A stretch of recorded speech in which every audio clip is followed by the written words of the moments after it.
got the cornfield calm, Midwest tone, but he's spitting facts like a dog with a bone. Lanky frame, fire-haired eyes on the case, breaking down the game and the darkest place. Sports scores to murder boards, Hoosier logic cuts like swords. From Friday lights to chalked out lines, this redhead's brain rewrites the lines. Inside the Hoosier mind, where the stories twist and stats unwind. He's a legend in flannel, mic in hand, digging deep where few can stand. From touchdowns to crime scenes raw, he's got the truth in every draw. Yeah, step in if you dare to find what's brewing inside the Hoosier mind. He'll talk Pacers, Colts, or Colts on trial. Hoosier humor with a devilish smile. He's that redhead sleuth with a box of clues. Takes your headline, breaks the news. With every stat and every scream, he's painting portraits in your stream. Don't blink, he'll tie it tight. From game night wins to murder fight. Inside the Hoosier mind, where the facts hit hard and the lines are blind. He's a ginger ninja, smooth and slick, cracking cases play by play quick. From courtrooms to the hardwood floor, he digs for more than just the score. Tune in and don't rewind, you're deep now inside the Hoosier mind.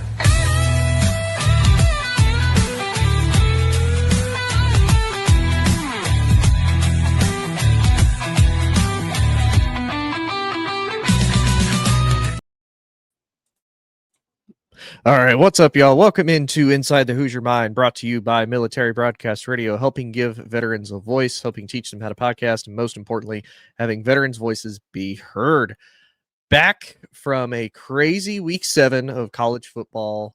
So many major news that has come out from college football. Since then, we've had coaches fired, we've had teams drop from the top 25, and it's been a little bit of a whirlwind, and you kind of have to love that about college football, because you never know what you're going to expect. There's almost always an upset. Something is always changing about it, but it's a beautiful thing too, because it's so fluid and you never know what to truly expect out of it. And probably one of the first things we're going to dive into as far as the show goes.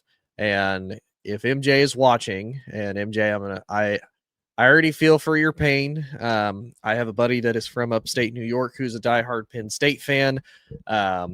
He had some mixed feelings mostly after the UCLA loss. He wasn't as upset about the Oregon loss, but after the Northwestern loss, I texted him. I said, "Well, buddy, you're free." And he goes, "Yeah, but we're $50 million in debt now as a result of that," which supposedly that may or may not get some assistance due to Adidas, but I don't know how true that report is. We'll have to see, especially since Penn State is in the midst of making a uniform change to boot. So let's just dive into some of the coaches being fired, at least. And obviously James Franklin is the biggest highlight of them all, with him finally getting the boot from Penn State after 11 years with the team. He was hired on in 2014 and released 6 games into the season after they are 3-3. They've lost 3 games in a row, including Oregon, UCLA, and then this most recent one to Northwestern. For anybody who's watched the show pretty regularly, I've asked this question as far back as when the college football playoff started last year and Penn State was in, because Penn State had the easiest road, at least to the quarterfinals. You know, they were going to be a top 4 team left when it was all said and done, because they honestly, they had the luck of the draw. They had the easiest route. They had to take on SMU and they had to take on Boise State, 2 schools that SMU just recently moved from the group of 5 up to a, Power 4 status. So, and they kind of had the benefit of a pretty easy ACC schedule. And then to boot, you also had Boise State, who they're riding Ashton Genty's coattails, and, hats off to them. But once you shut Ashton Genty down, which is what Penn State did, Boise State was pretty average, and they looked like a school that was going to be, overwhelmed by, the immense talent and the great players that Penn State has. And so to me, last year, it's like, man, if y'all don't at least make the Natty, I don't know.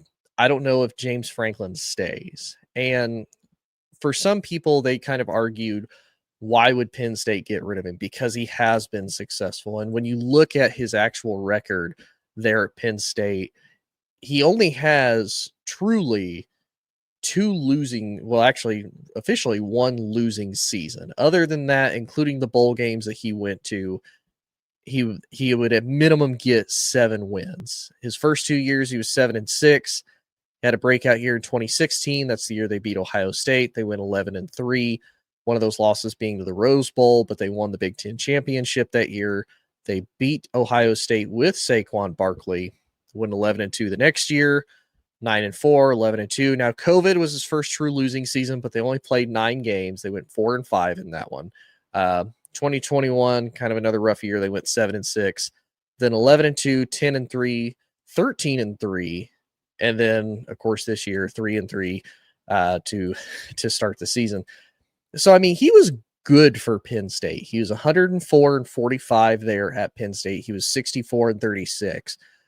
To me, what really made me question about him getting fired, would he potentially get fired, was he only had the 1 win against Ohio State. He only had 3 wins against Michigan. He hadn't beat Oregon. Now, Oregon's only been in the conference now going into year 2.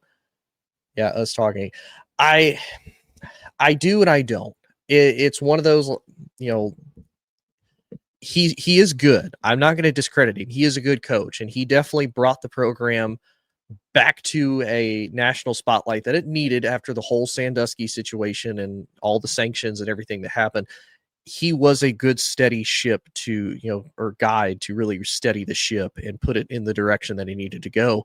And obviously Penn State has recruited and made some phenomenal college, even into the NFL players. You look at Micah Parsons, you look at Saquon Barkley. He rushed for over 2,000 yards last year. Micah has been dominant. Abdul Carter, for all intents and purposes, as far as we know, is going to continue to be dominant. I know Joey Porter Jr. is one. He was great at Penn State. Hasn't really had a chance to truly shine in Pittsburgh, I don't think, or if he has, there's nothing that's really been eye-popping or turning heads. Miles Sanders, you could also consider as far as running backs go. The big question to me is, as decent as Penn State has been and as many players and as many talented players as they've had, you don't really hear a lot as far as Penn State quarterbacks go. And I don't know if that does play a factor or not. And it could just be more feeding into, you look at Ohio State, they're churning out quote unquote first round quarterbacks constantly when they don't last very long. Alabama's the same way. It has always seemed that Penn State had a ton of talent, but it definitely seemed as though both the committee, even draft stock, NFL GMs and whatnot, didn't necessarily believe in Penn State quarterbacks. Don't know why. I know Drew Aller had a lot of potential, a lot of hype at the beginning of the season as far as potentially being a first rounder. I didn't personally see it. I didn't see it last year. I didn't even see it the year before when he was starting. It was one of those, he's solid, but nothing he's really doing, in my opinion, is making me turn heads to be like, oh man, Drew Aller at Penn State is really gonna be the guy that turns the program around. And again, that's just me. So when the news came out that James Franklin was finally fired,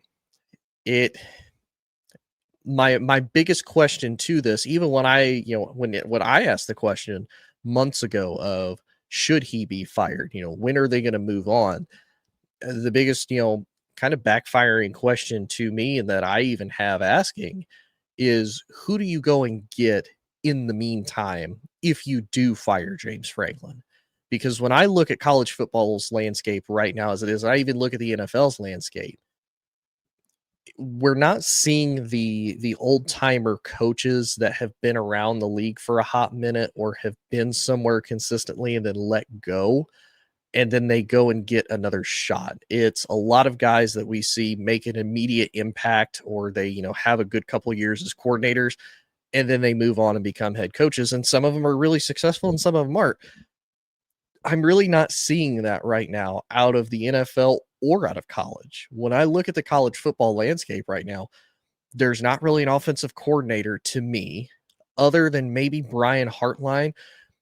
But does he want to leave Ohio State to go become the head coach of Penn State, knowing you're going to have to face Ohio State down the line? And it's going to be tough because you know how well Ryan Day is going to recruit. You know Ryan Day is going to be good at, retooling, getting somebody else as far as getting a system that's going to work for him, that's going to work for Ohio State and the players that they have. I don't see Brian doing that.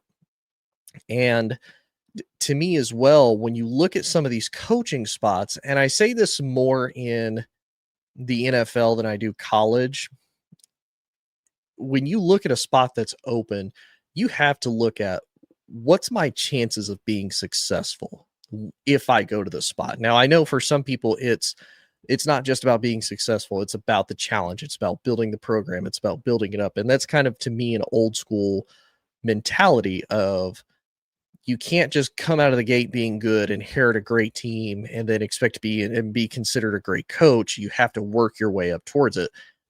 And I don't necessarily disagree. There is going to come a point where that's going to happen. Even if you inherit a really good roster, you're eventually going to be tested. And then that's how you determine whether or not you're truly a good coach or not after that point.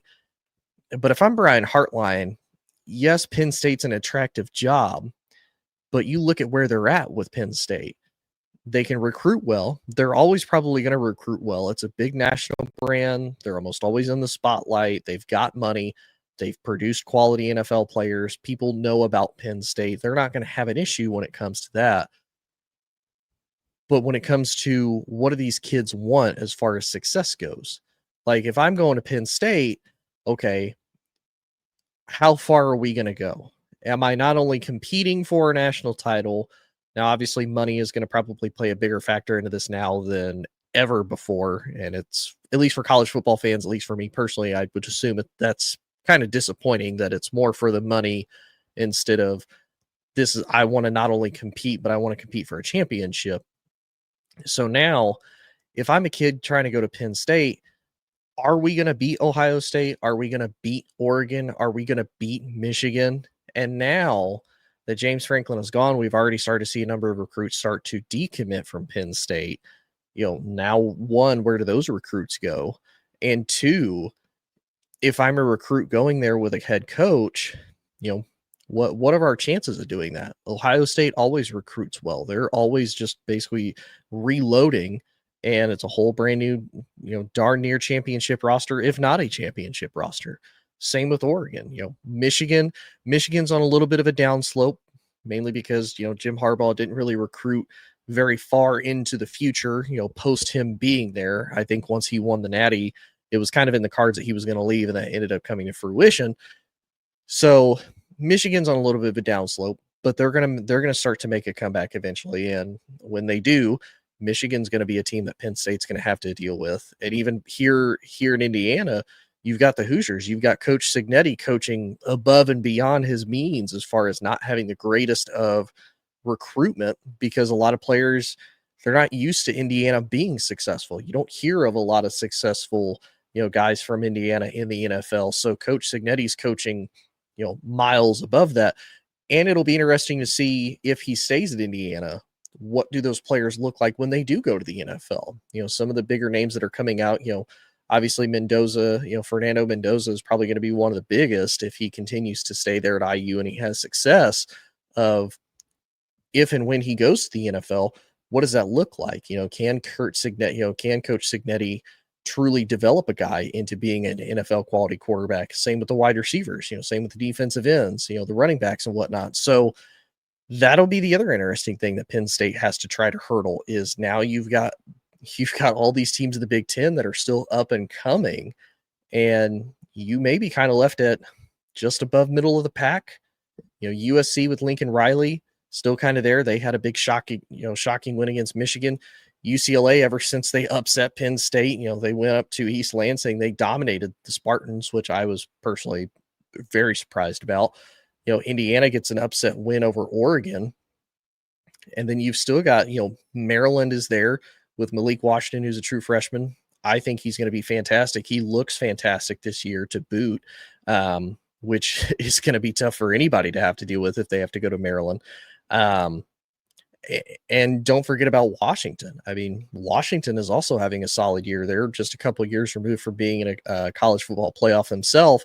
Now, obviously, they had a little bit of a down year the following season, but I mean, this year they've looked solid, and they gave now, albeit they did lose to Ohio State, they gave them a good run for their money in the first half of the game. So don't don't necessarily disqualify them either. So if I'm Penn State, you're kind of stuck there with the Purdue's, with the Northwesterns, with the Rutgers. A lot of the bottom parts of the Big Ten right now. Wisconsin, who knows what's going to happen with Wisconsin? I think Luke Fickell's probably going to be the next guy fired just because of how badly they were completely blown out against Iowa in Camp Randall up in Wisconsin. Not a single point scored. Iowa absolutely dominated them, and I didn't expect Iowa to have an offense at all. You've got Nebraska, who's kind of on the up and up, which, speaking of Nebraska, Matt Rule is one of those coaches that may be considered for the Penn State job. Matt Rule's a big name I've heard. I've heard Brian Kelly for LSU, which I will say, being an LSU fan, I feel it's kind of the same situation as James Franklin. Brian Kelly does really well with recruiting. He can build a team really well. He can't coach a team very well, which is the problem. And people may or may not disagree with that. But when I look at Brian Kelly, when I look at the talent that he's had on this LSU team before, because keep in mind, not so long ago, he had Jaden Daniels as his quarterback. He had Malik Neighbors as a wide receiver. He had Brian Thomas Jr. as a wide receiver, and he had Mason Taylor. Oh, and his starting left tackle was Will Campbell. He had quality talent on that LSU team that, not only did he, inherit, that he recruited, that he helped bring in, he helped coach, and they didn't really do anything with it. They went to the SEC. They won the SEC West. They went to the SEC championship and got blown out by Georgia, which, in his defense, that was on, one of Georgia's championship runs. So I can and can't fault him for that to an extent, but he has all this talent and he doesn't do anything with it. So to me, Brian Kelly is just honestly the SEC version of Penn State, but he's potentially linked to going up there. And we already know that he left Notre Dame because he felt that LSU was built more to win national championships. Now, I don't know if he'll go to Penn State with kind of that same mindset of, it's possible. You still have to face a pretty top-heavy Big Ten conference as a whole with, again, all the teams that I mentioned. So, I mean, he could potentially do that, but I don't necessarily know how successful he would be if he does go there. So I know Brian Kelly, Matt Rule is one. There's another name, Manny Diaz, the head coach of Duke, is potentially rumored to, maybe throw his hat in the ring because he was a defensive coordinator for the Nittany Lions at one point, and it'd be a step up from Duke. We'll put it that way. But it was interesting that James Franklin finally fired after 11 seasons. Again, I felt he was solid. They're 3-3. They lost their starting quarterback. And here's the other thing that I've always felt is weird is you bring this coach in, and the coach's job is to build a culture, build a locker room, get guys in that believe in his system, and they're going to spread his message in the locker room so that he can build a program and he can build everything up.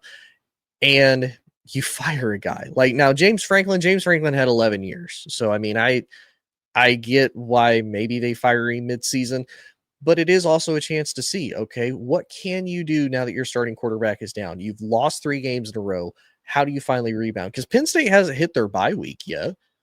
Who knows? They hit their bye week. Maybe let's get everything reestablished. Let's go back to the fundamentals, get back to basics. Let's see who the backup quarterback is. How is he going to do in this situation? Because who knows? Maybe you do have that next guy in line post Drew Aller ready to go, or hopefully you do as far as recruiting goes.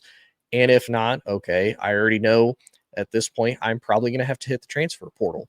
Now, are the playoffs probably out of sight? Yes. Is a successful season out of sight? Not necessarily. You could still have a successful season. You just have to give him a chance to at least try. And as some people have kind of said it, at least online in the comments that I've read, that they could have done James Franklin a little bit more respect as far as giving him the opportunity to at least finish the season and fire him. To me, it just doesn't make sense to do it 6 games into the season. The season isn't completely lost yet. you could still potentially do something. Now, again, I think national title aspirations are out the door, but you never know what else you could potentially do, though. Another guy that was actually fired that, again, I'm kind of surprised because he didn't get a chance to really be a head coach that long, is Trent Bray for Oregon State. Now, I know Oregon State, not the biggest or sexiest brand by no means, but he's another one that was kind of in the same situation of he inherited an Oregon State team after Jonathan Smith left to become the head coach of Michigan State. Jonathan Smith took a lot of talent with him there to the Spartans in East Lansing. He went 5-7 as a head coach at Oregon, or not, sorry, Oregon State, not Oregon, Oregon State. And this year he starts out 0-7 and they fire him. And again, to me, is that indicative of coaching or is it just indicative of a hard season? Because I mean, Oregon State is trying to play quality opponents and tough opponents. I mean, they faced Houston. They had to face Oregon. Like, they're not facing the stereotypical cupcake schedules. Like, Oregon State is trying to prove that they are still a Power 4 school, and they're trying to keep that Power 4 relevance by having a decent schedule. Now, albeit I hate the term quality losses, that still does count for something. Now, if they're out here losing to, like group of 5 schools and they're just getting blown out and whatnot, okay, that's a different story. That's a little bit more of a mess. But if you're facing a true quality opponent, someone, like Houston that's now in the Big 12, Oregon, who's a, absolute powerhouse and dominating the Big 10. And yes, you lose, but your competition is better. The old expression of iron sharpens iron type of thing. Now, I don't expect them to then turn around and beat the snot out of anybody by no stretch of the imagination. But to me, you have to give them a little bit of credit at the fact of they do try to make an effort of, look, we're going to compete against quality opponents. You can't say that we're trying to ride the cupcake train and get easy wins. We need to be prepared as a football team for if we do go somewhere and if we do something, that we're going to be able to truly compete, in a realistic manner. But I feel bad for Trent Bray, though. And I don't know if they're trying to give him kind of the timing factor because he's been with Oregon State since 2018. So he's been there 7 years. He was the linebackers coach for 3. He was the defensive coordinator / linebackers coach for 1 season from 2022 to 2023. And then after Jonathan Smith left, then he became the head coach of Oregon State. So he's been there. He knows the area and he knows the team. I don't necessarily say you could say that as he's had a chance to establish his culture and get his guys in there. Not necessarily true. While yes, he's picking up where Jonathan Smith left off, Jonathan Smith took a lot of that with him, and he's going to do things differently than Jonathan Smith. And that's okay because he's going to take, different parts of where he's learned and what he's done, as he becomes a head coach. I always think it's weird when they fire people this early into the season for kind of honestly no good reason. Like, you go into the off season, you spend all this time and money with people and you just fire them that early in. Like, to me, that's what I think is crazy about a lot of this is why would you do that? Why would you set yourself up to kind of fail from the beginning? If you didn't want them, why didn't you just let them go? But that's just me. I've gone off on a huge TED talk on that. So we'll keep moving forward as far as the college football topics. I love college football. This is something that I really wanted to talk about because I felt passionate about it. I don't have a whole lot to talk about as far as the NFL goes, so I got to kind of backfill with college nonetheless. But the Hoosiers, like I said earlier, get a big win against Oregon up in Eugene. First team to do that as far as Oregon being in the Big Ten. Oregon technically was undefeated in Big Ten conference play in the regular season, and Indiana is the first team to hand them a loss. Technically, Indiana, I haven't seen the statistic, but I heard this from a diehard IU fan. IU is the first Big Ten team to go up to Oregon and get a win since like 2004, 2005, and then they do it again 20 years later under Coach Cignetti. And my question is, do we think this Hoosiers team is for real? Because they were able to get a top quality win against an Oregon team that, is a top 5 team. And even though they dropped in the rankings, I still think Oregon is a top 5 team, to be 100% honest with you. I think the Hoosiers are legit. It's one of those, when you looked at Indiana's schedule, this is one of the games that they had to win. And And a lot of that is just due to the fact of, people criticized Indiana last year because they did get the benefit. They had a schedule break. They didn't have to face really anybody tough except for Ohio State. Technically, they did have to face Michigan, but they ended up getting the win against them. They face Ohio State, they lose, and then they had to face Notre Dame, first round of the playoffs, and they lose. Only 2 losses were to the 2 teams who ended up being in the national championship, which is pretty solid for them.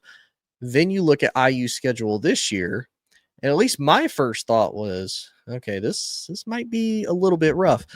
Now, the benefit, IU doesn't have to face Ohio State this year.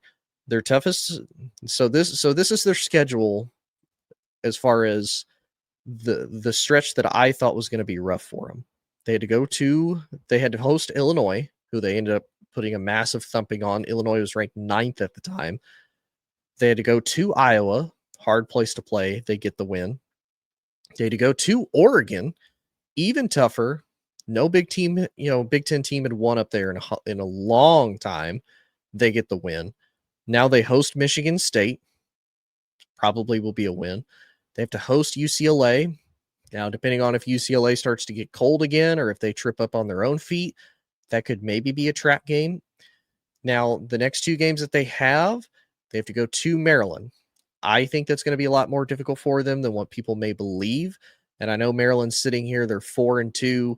They lost to Washington, and then they lost to Nebraska. Malik Washington has Maryland believing, and the fact that it's a road game doesn't also necessarily put any favorability in that. But then they also have to go to Penn State. Now, I think that game is a lot more winnable now that James Franklin is fired and Drew Eller is gone. Mainly being because Penn State will probably kind of have and we don't really care, the season lost at this point. But they may also come into it of, we're just here to try to spoil IU's year and spoil their fun, and maybe trip the Hoosiers up. But then they host Wisconsin, very winnable, and then they have to go to Purdue, also very winnable. Now, albeit that is a rivalry game, so that could be a trap because records typically go out the door whenever you face your rivals and whatnot, typically. So, I mean, this Oregon game, though, is one that Indiana absolutely had to win. They do get the win, as far as being one of the biggest tests that they had to deal with. So already IU has 2 top quality ranked wins. Now they don't have any ranked teams left unless Maryland or Penn State, one of them maybe sneaks back into the top 25. But to me, they've already solidified their resume as far as, being able to make a case that they should go to maybe even the Big Ten championship game. We'll have to see. And if they do hold a tiebreaker over Oregon. So we never know. Maybe IU makes the Big Ten championship game. Now, if you would have told me that, or if I would have said that about 3 years ago, people would have said I'm nuts. I would have said I'm nuts. But it's cool to be able to see it, that's a potential reality now, 2025 with Coach Cignetti. I think it's pretty awesome. And then probably last topic of at least the first half, Arch Manning and Texas get a huge win over Oklahoma in a way that I don't know if anybody was truly expecting, except maybe the people who are fans of the Red River rivalry. For Texas to dominate 23-6 is crazy. Now, there are a couple things that I had issues with this game of Texas versus Oklahoma. Oklahoma brought John Mateer back. Keep in mind, John Mateer had just had surgery on his hand, about 17 days ago at the time. He's 20 of 38, 202 yards, and he had 3 picks. Now, he's also known for being a runner. I don't know if it was just the fact of Texas's defense, really stifled him and stopped him from running, or if he's trying to protect himself as far as maybe re-injuring that hand goes. But the fact that Oklahoma even risked it is kind of what's crazy to me. Now, to Oklahoma's benefit, at least when they lost, that put Texas back in the ranking system, albeit they're low in the ranking system. They're at least back in the top 25. So at least Oklahoma can say that they lost to another ranked team, which is a benefit for them. But if I'm Oklahoma, I don't know if I would have risked John Mateer coming back like that, especially with how good he's been, the quality of season that he's had, the level of which he's brought Oklahoma back to. now in their second season in the SEC. So I'll be honest, after last year with Jackson Arnold, with all the injuries that Oklahoma had, I thought Oklahoma was dead in the water. I didn't think that they would be able to compete well in the SEC to start with. Just because I'll be honest, I don't have that much faith in Brent Venables as a head coach. But this year, especially with getting John Mateer, completely flipped the script. Defensively, they're tremendously better. Now, health and injuries is still a little bit of an issue with Oklahoma. But the fact that they're sitting here at 5-1, they're still in the race for the college football playoffs and whatnot is impressive. Now, on the other hand, for Arch Manning, and this is kind of a question to everybody now, are we finally able to have a little bit more confidence in Arch? I'm not going to sit here and ask if Arch is still, the next college prodigy, the next greatest thing to hit college football. By no means. I think we've seen throughout the season with his struggles of not really being able to win on the road until this game, of not being able to show out and have quality games against quality Power 4 opponents, that I'm not writing him off. But I also don't think it's fair to say that he's, he finally got a quality win. Statistically, I mean, he was 21 of 27, 166 yards and a touchdown, which is solid. I mean, for considering the fact it's against Oklahoma's defense, he also had 34 rushing yards to boot on 4 carries. So, I mean, he put up decent numbers. Now, again, they're not gaudy. They're not what we would probably expect from a Manning. And I mentioned this even on the last show. He kind of reminds me more of Eli than he does Peyton. Peyton was very much he's very cerebral. He's going to study you. He's going to break down the defense. He's going to move the offense around and be able to match your defense, to be able to break it apart and be able to, maximize his potential out of it. Eli was more of just kind of the, backyard brawler, gunslinger type of quarterback. And that to me is kind of what, Arch is. He's just a little bit more athletic. And he's a little bit more of a runner than either of the Manning brothers were when they were in the NFL. I don't really know much on their college years because I'll be honest, Peyton was in college when I was very young and I wasn't really watching college football when Eli was in. So I think for people who maybe have a little bit of hate on Arch, I think this kind of proved he can hang with the big boys. Again, this is his first year starting, so we're going to see a little bit of some hiccups and whatnot from Arch. We're going to see a little bit of hiccups from Texas as a whole. I think that they did need to address the fact of, they lost some key starters on that offensive line. The wide receiver room has definitely taken a step back as compared to what they had last year. Defensively, Texas is still solid, and they proved it against Oklahoma.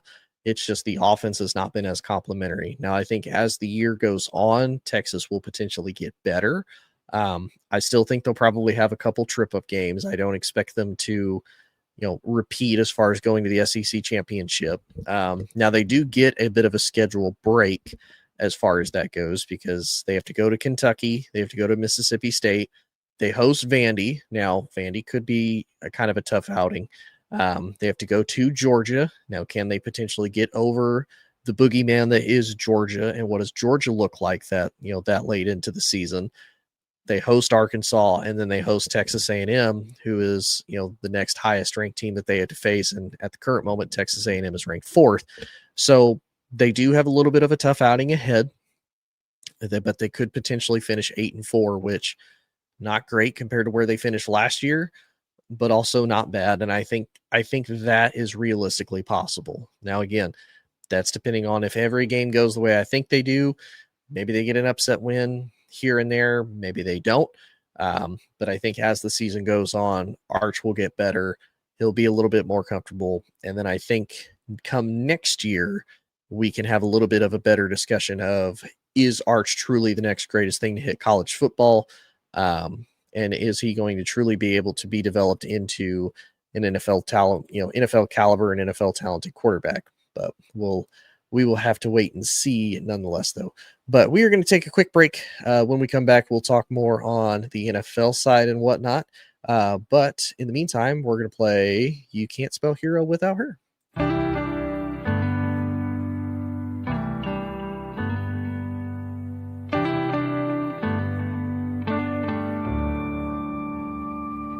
Signed up to fight for freedom. What a price you had to pay. Picture in her helmet, missing family every day. Your Lady Liberty, dressed like G.I. Jane. Some scars we'll never see. She will never be the same. She's a mother, she's a daughter. She's a sister and a friend. Standing tall in that uniform until the very end. When Uncle Sam called, she signed that line to serve. 'Cause you can't spell hero without her.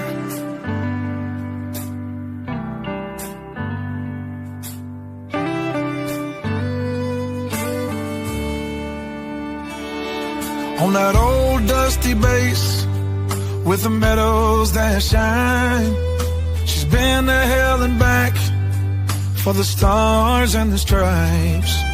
Your Lady Liberty, dressed like G.I. Jane, and some scars we'll never see, and she will never be the same.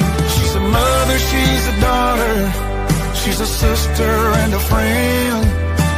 Standing tall in that uniform until the very end. When Uncle Sam called, she signed that line to serve. 'Cause you can't spell hero without her. Yeah, yes.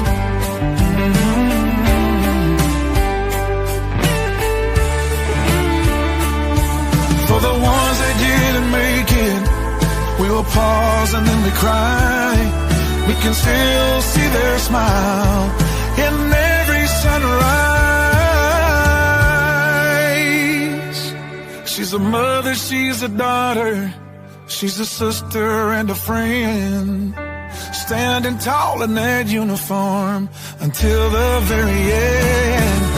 When Uncle Sam called, she signed that line to serve.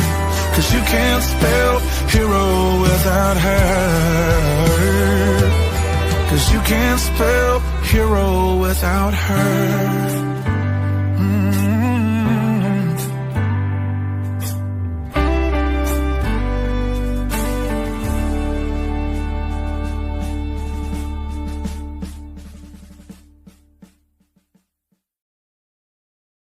All right, welcome back, everyone, to Inside the Hoosier Mind, brought to you by Military Broadcast Veterans, helping give veterans a voice. Shout out to Coffee Anderson for his song, You Can't Spell Hero Without Her. He's a big supporter of MBR and veterans as a whole, and definitely thank him for allowing us the rights and being able to use that song. But we are back to talk some NFL football, though.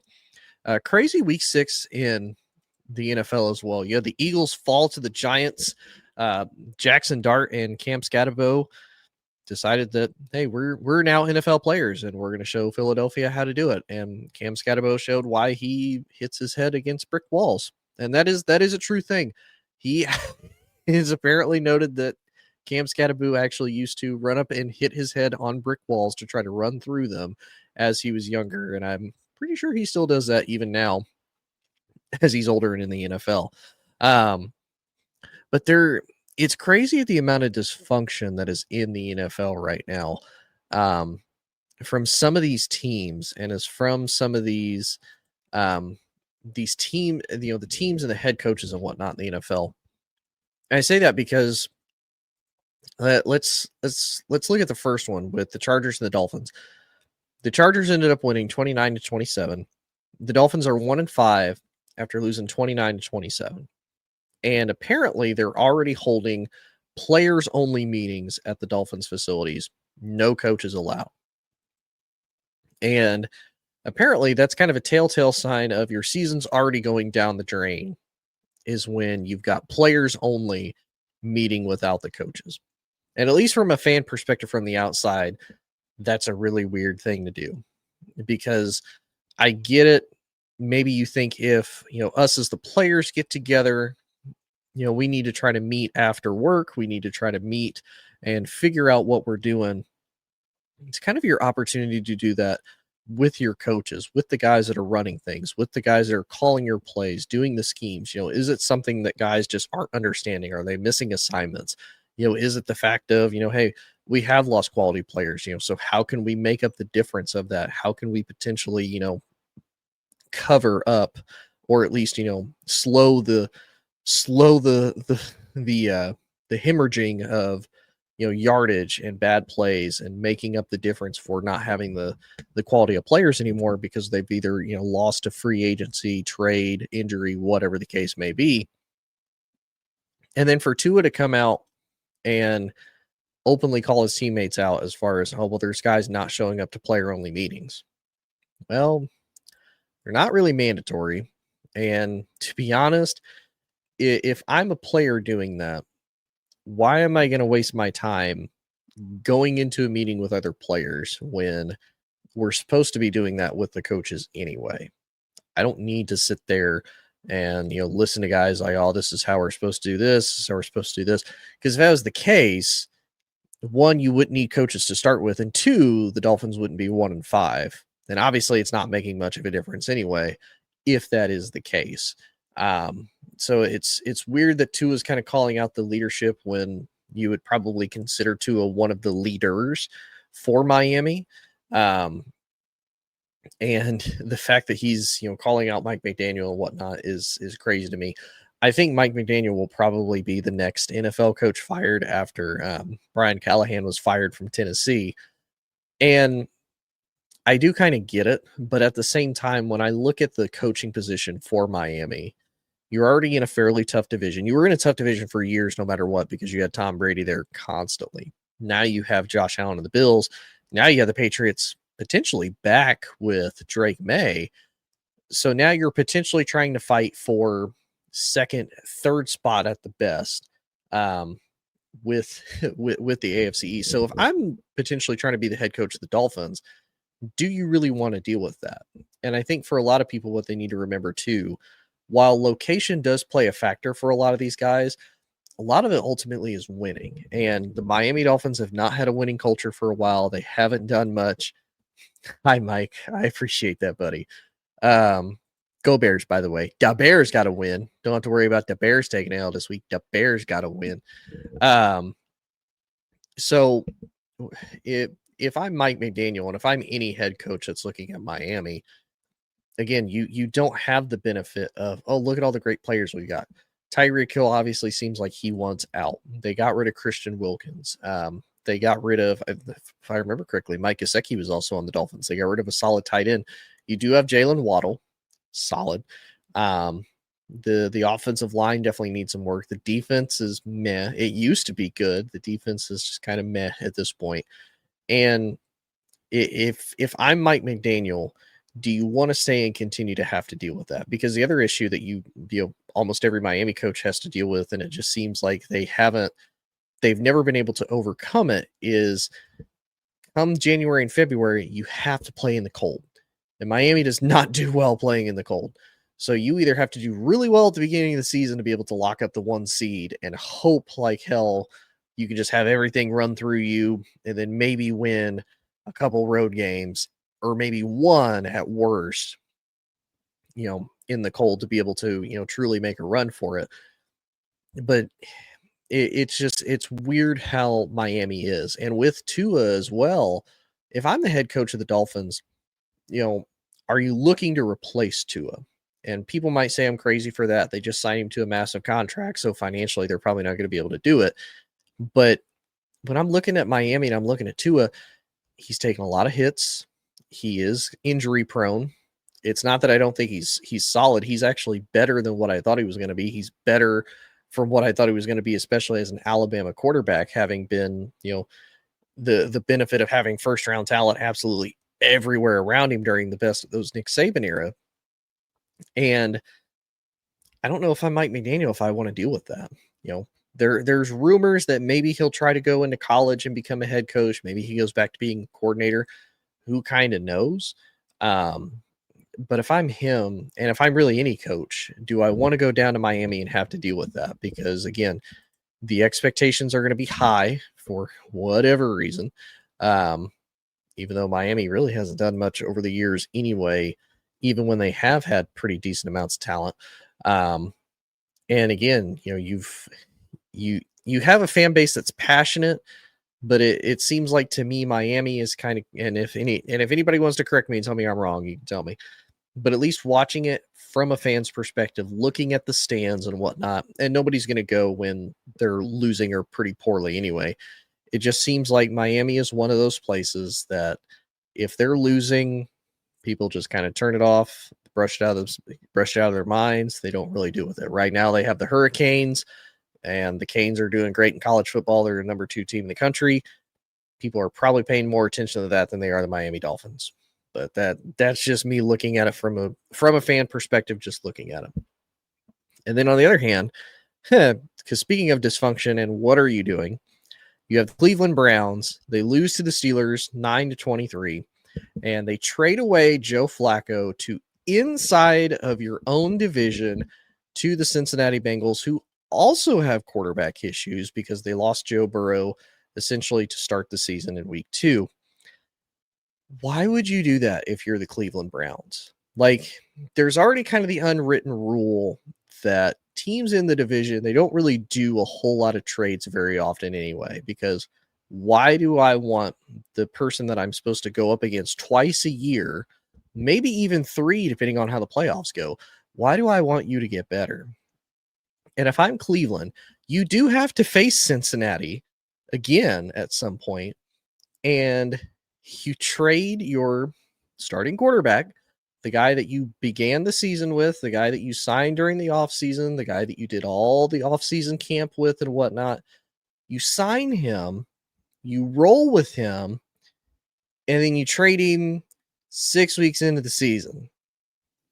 Why? Like, why would you ever do that in the NFL? Like, to me that's nuts. Of you, and this is what it was broken down to this morning. And I thought it was a great take and a great segment. You have to think of what the Browns quarterback roster looked like to start the season. They had Joe Flacco, they had Kenny Pickett. They ended up signing Tyler Huntley very, very short amount of time. They do still technically have Deshaun Watson, albeit he's hurt, and between all the allegations, everything like that, Deshaun Watson is essentially done in Cleveland. They just have to finish out his contract as far as paying him goes. And then you draft 2 guys in Dylan Gabriel and Shedeur Sanders.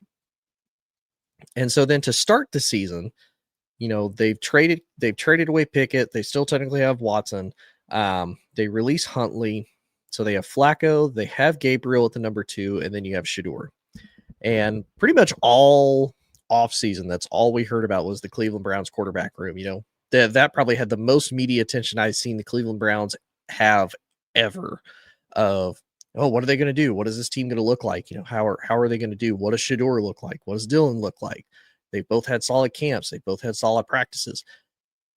And you go with the veteran guy because you feel, okay, he's been here before. He's made it work. We had success with him. Joe's experienced. The kids can sit back and learn from Joe. Okay, no problem. And then you trade him to Cincinnati, who loses their starting quarterback, when, albeit Cincinnati has a terrible offensive line, a defense that is slightly better, but again, their offense doesn't help keep them, off the field. So the defense is on constantly. So they are giving up the yardage and the numbers that they probably wouldn't be if they had a complementary offense with them. And you give a team that has Jamar Chase, T. Higgins, Mike Gesicki, and Noah Fant, you give them a quarterback like Joe Flacco, who, well, I don't expect him to go crazy. I don't expect him to go on this big undefeated streak with Cincinnati. You still give your division rival a better chance and put them in a better position than they were when they had Jake Browning as the starting quarterback in place of Joe Burrow. Like, why as Cleveland would you do that? Because to me, when you look at the 2 rookies, what is the thing that the rookies need the most? They need the reps. They need the practice. They need to see what the game looks like. They need to get a feel. They need to build chemistry with the other guys that are on their roster. And the other guys have to know, okay, what is this guy going to do if something breaks down. Where is this guy looking? Where is he going to put the ball placement? Especially as a wide receiver, is he going to be the guy that throws the ball, 90 miles an hour out of his hand? Is he going to be the one that puts it up and I have to go get it? Is he going to put it over the shoulder? All of these different things that come into play, and you take those reps away from him because you're going with Joe. The season starts out awful, which why are people really surprised? And not really people, but more of the Browns organization. Why are you surprised at that? Because your wide receiver room is a mess. Your offensive line could potentially be solid. You have a great defense. Awesome. You paid a ton of money into it and you drafted well for your defense. You should have a good defense. But your running game is not really there, even though you drafted two solid guys in Dylan Sampson and Quentin Judkins.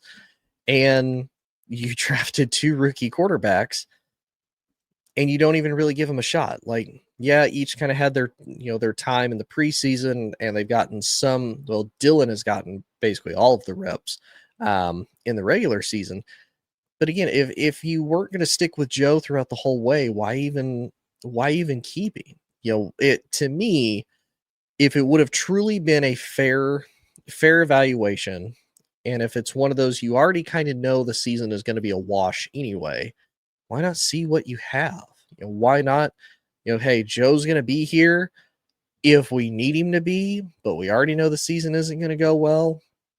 Let's see what we've got in the two rookies. Let's just see, because you can't get any worse than how you're already losing, because you're not putting up great points. You're not doing anything sexy. You don't really do anything well other than defense. Why not give the kids a shot? Maybe they'll surprise you. Maybe something happens. Maybe it gives a spark. Who knows? But it's just crazy that Cincinnati was able to get Joe Flacco. And again, not saying it makes them any better, but it makes them better than what they were. And the fact that Cleveland said, we don't really care enough about you, Flacco, to really feel that that's going to hurt us or bite us back in the butt later. So here you go, is nuts to me. And it really makes me wonder, what is the Cleveland Browns as an organization doing that they feel, we can get rid of the guy that, is our starting quarterback technically, and trade him to an in-division rival. It's not, even Mike Tomlin was like, why are you doing that? Like, why would you ever do that? Like, even Mike Tomlin, who's, he just beat the Cleveland Browns, he's got no issues, is like, why would you ever do that? Mike and us as a country, as football fans, we're all asking the same question. Why would you ever do that? But who knows? We may not ever truly get an answer from it. But then, of course, the last little bit for the NFL wise, the Titans fire their head coach, which, again, kind of the same thing of, you have the guy all off season, and he's the one that, helps draft the number one quarterback that you had in Cam Ward, who isn't talked about much. And in Cam Ward's defense, there's not a whole lot of bright spots there in Tennessee. You have Calvin Ridley. Yes, Tony Pollard can be solid when he's able to kind of break out, and he doesn't have to be a true run. He can be more of a speedy running back than a power running back. That's about it. That's about all Cam Ward has to work with. And to me, this does two things. You're setting Cam Ward up for failure, because now the guy that drafted him doesn't even make it a full season. So now he has to learn. I'm not going to say he has to learn another system, but now he has to deal with a second guy as head coach. It's not even his first full year. It's not even halfway through the season yet. He's already got to deal with another coach. And for Tennessee, why would you put yourself in that situation? If you didn't feel that he was going to be the guy, why did you keep him? Like, we've seen how many teams like, oh man, this guy did poor, very poor at the last season. Let's just fire him and bring in somebody new. You could have had a multitude of potentially other coaches that you put, at least interviewed and said, maybe this is the guy. You didn't have to stick with him. And to me, it's also weird that this is a team that, okay, we're going to ride with the head coach. He's got the number one overall pick in the quarterback. We feel we have our guy of the future. Cam Ward is solid. Let's see what we can do. They're able to get you a win because the Cardinals just absolutely, crap the bed. And the Titans are able to get their first win of the season, which I don't think anybody expected them to do. I kind of felt that between the Titans and New Orleans, it would just be a race for who's going to be the worst. The Jets have apparently decided to, enter the conversation with that. And like you really thought that Cam was going to be able to overcome all the shortcomings that you have as an organization. Like, the offensive line isn't great. The defense needs a lot of work. Again, your major weapon is Calvin Ridley. That's about it. You released a lot of guys that you had, drafted very highly before and just haven't seemed to pan out, or you just weren't developed correctly. And you think that this quarterback who's a rookie is just going to come in and fix all that and is going to save your head coach's job. Like, to me, that's just nuts as an organization that they would even remotely consider that. Now, I don't know if that's true. Again, looking from the outside, looking in, that's what it seems that they're kind of going with is, oh, no, it'll work. That makes no sense to me. Like, we've seen how many number one overall picks go into the NFL. They don't get a whole lot of wins to start their career, because you don't have a lot of teams like Indy when they bring in an Andrew Luck, where there is a solid core. It needed a lot of work. It needed a lot of overhaul, and they kind of went, very young, very quickly. But Andrew Luck was also kind of a different era and a different guy just altogether as far as how he played. No offense to Cam Ward. I watched him at Washington State. I watched him at Miami. Cam Ward is solid. He doesn't have even decent supporting cast members there in Nashville, and they expect him to just be able to make magic with it. And that's just not realistic. Trevor Lawrence wasn't able to do it. Trevor Lawrence even went and won a national championship. He even went to 2 national championships and he won one. Like, if that dude can't do it, no offense to Cam, I don't think Cam's going to be able to do it. So it's just nuts that some of these teams are making these weird trades to in-division rivals, organizations firing coaches, partway through the season, when it's like, if you didn't think he was the guy to start with, why did you even keep him? Like, at least college-wise with James Franklin, it's like, okay, we should be good. We're a preseason top 5 team. We're a potential, contender and favorite for the national title. College makes sense. NFL, it's like, maybe this isn't really the guy just based off of how we did last year, because you did bad enough. You got the number 1 overall pick. Like, what did you really expect him to be able to do within just a couple of years of being the head coach? Like, that, again, that to me is nuts. But nonetheless, though, I appreciate everybody tuning in, all the comments, all the love and whatnot. Thank you all again. I really do appreciate it. If you liked everything that you heard, or if you want to ever, reach out, talk more, love to always talk, talk ball, spit theories back and forth with each other and whatnot. All of my social media is at Inside the Hoosier Mind. And if you want to hear more from great military veteran hosts and people that you can get great advice from, great stories from, great conversations from, definitely check out Military Broadcast Radio, or MBR Radio. From the visual side, there's a little QR code right here, and then all of their socials all the way across. Or you can just type in Military Broadcast Radio in your Google search. It'll pop up. You can meet all the hosts. You can meet all their shows and whatnot. It's absolutely great. You can even donate to the cause if you want to. They are doing a wreath donation every single year around Christmas time, or just before Christmas time. There's actually wreaths donated to Arlington National Cemetery, and there's volunteers that go out and lay wreaths on the final resting place of so many veterans from so many years across the war, from so many wars across the years. And it's just a really cool and very humbling experience to get to do. And if you go to MBR Radio, Military Broadcast Radio, you could potentially make a donation to have a wreath placed on a fallen hero's grave. And I know a lot of the families would definitely appreciate that. But appreciate everybody tuning in. Hope everybody enjoyed, and we will be back next week. Ladies and gentlemen, thank you for tuning in to Military Broadcast Radio. As we wrap up today's show, we want to remind you that the podcast of today's episode will be available right after we go off the air. So if you missed any part of the show or want to listen again, be sure to check it out. And remember, we're here to support and honor our veterans. Your stories and experiences matter, and we are committed to giving you a platform to share them. That's right. We're here to give our veterans a voice. So don't forget to catch the podcast and stay connected with us. Giving our veterans a voice.